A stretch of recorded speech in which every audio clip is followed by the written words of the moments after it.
Hai, publik Korea Selatan dikabarkan sudah lama gerah dan mengharapkan pemerintahnya mengeluarkan Indonesia dari proyek pengembangan pesawat tempur KF-21 Boramae.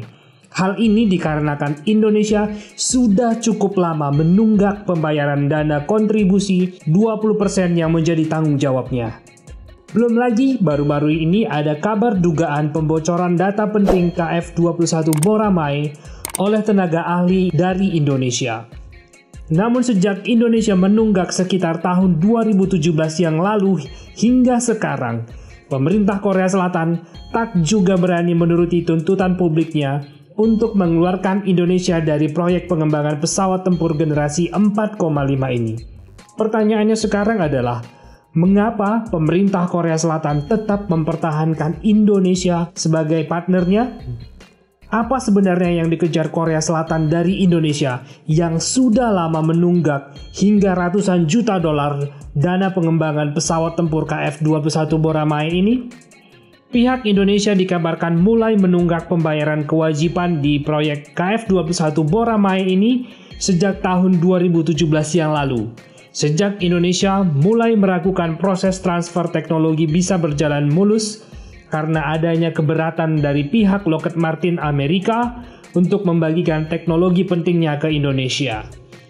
Memang Indonesia juga sudah beberapa kali mencicil dana kewajiban yang tertunggak tersebut, namun nilainya tidak terlalu signifikan. Sejak saat itu, bisa dikatakan Korea Selatan menanggung sendiri biaya pengembangan pesawat tempur semi siluman ini. Namun kondisi ini tidak menyurutkan ambisi Korea dan sudah berhasil membuat dan menguji 6 unit prototipe KF-21 Boramae. Bahkan saat ini, Korea Selatan mulai memproduksi pesawat tempur KF-21 Block 1 pesanan Angkatan Udara Korea Selatan. Artinya, tanpa adanya bantuan dana 20% dari pihak Indonesia sekalipun, Korea Selatan masih sanggup dan mampu terus melanjutkan proyek pengembangan pesawat tempur bermesin ganda ini. Lalu mengapa Korea tetap mempertahankan Indonesia, bukan mendepaknya seperti tuntutan publik Korea?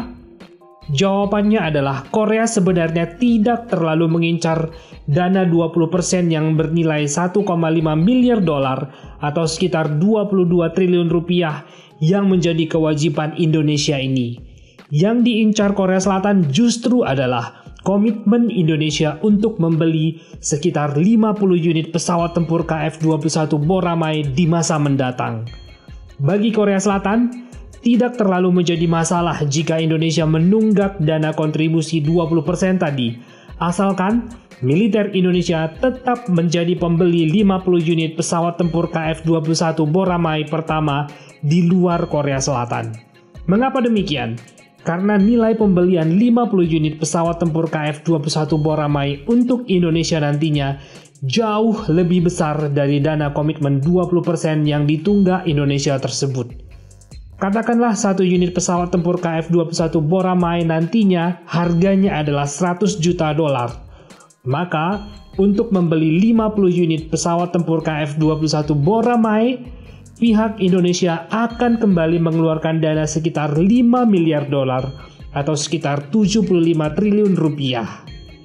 Nilai ini jauh lebih besar dari dana 20% kontribusi Indonesia yang hanya bernilai sekitar 1,5 miliar atau sekitar 22 triliun rupiah. Jika Korea Selatan nekat mendepak Indonesia saat ini, maka Korea Selatan tidak akan mendapatkan sisa dana 20% kontribusi Indonesia dan juga tidak mendapatkan dana pembelian 50 unit pesawat tempur KF-21 Boramae untuk Indonesia di masa mendatang. Di sisi lain, investasi untuk proyek pengembangan pesawat tempur KF-21 Boramae dikabarkan baru akan balik modal atau break-even point jika Korea Selatan berhasil menjual hingga 250 unit pesawat tempur KF-21 Boramae nantinya. Padahal, Angkatan Udara Korea Selatan sendiri kabarnya hanya akan membeli sekitar 120 hingga 150 unit pesawat tempur KF-21 Boramae jikapun Indonesia tetap berkomitmen dan membeli 50 unit pesawat tempur KF-21 Boramae untuk memperkuat alutsista TNI tetap penjualan ke Indonesia dan Korea masih sekitar 200 unit pesawat tempur KF-21 Boramae saja. Itu belum sampai pada titik break-even point atau balik modal yang minimal terjual 250 unit pesawat tempur bermesin ganda ini. Artinya, di luar Indonesia, Korea masih harus berjuang keras mencari calon pembeli lain agar investasi proyek pengembangan pesawat tempur semi siluman ini balik modal. Dan jelas itu tidaklah sebuah pekerjaan yang mudah di tengah ketatnya persaingan pasar pesawat tempur generasi 4,5 yang sudah ada seperti pesawat tempur Dassault Rafale, pesawat tempur F-15IX Super Eagle, F-16 Block 72 Viper, dan lainnya. Konon lagi jika Korea Selatan mengeluarkan Indonesia dan kehilangan pasar potensial penjualan 50 unit pesawat tempur KF-21 Boramae ke militer Indonesia.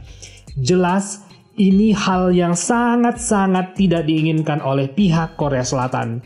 Itulah sebabnya Korea Selatan enggan mendepak Indonesia meski pihak Indonesia sudah lama menunggak dana komitmennya. Jika Indonesia benar-benar membeli 50 unit pesawat tempur KF-21 Boramae di masa mendatang, tentu menjadi berita baik bagi Korea. Karena ini menjadi nilai plus bagi penjualan pesawat tempur KF-21 Boramae ke negara lain nantinya. Sama seperti pesawat tempur TA-50 Golden Eagle, di mana Indonesia juga menjadi pembeli pertama di luar Korea dengan mendatangkan 16 unit pesawat tempur TA-50 Golden Eagle ke Indonesia. Dan setelah dibeli Indonesia, negara-negara lain berbondong-bondong membeli pesawat tempur yang sama. Bukan tak mungkin, nantinya jika Indonesia membeli 50 unit pesawat tempur semi siluman KF-21 Boramae dari Korea Selatan, negara lain bisa saja semakin yakin membeli pesawat tempur kelas berat buatan Korea Selatan ini. Jadi keputusan militer Indonesia untuk jadi atau batal membeli pesawat tempur KF-21 Boramae sangatlah penting bagi Korea Selatan. Sehingga tentu saja Korea Selatan sangat berusaha agar Indonesia tetap bertahan di dalam proyek pengembangan pesawat tempur generasi 4,5 ini meski Indonesia telat bayar. Nah, pihak Indonesia sendiri cukup sadar posisi tawar ini, sehingga Indonesia juga tidak terlalu buru-buru melunasi dana komitmen, serta terus menuntut proses transfer teknologi pesawat tempur KF-21 Boramae yang tampaknya tak berjalan mulus.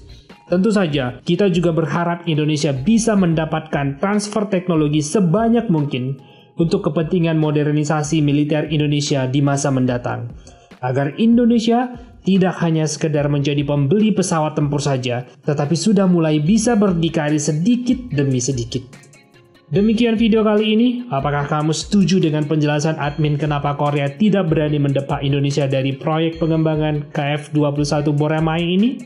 Sampaikan komentar kamu di kolom komentar di bawah ini ya. Kita diskusikan bersama. Salam.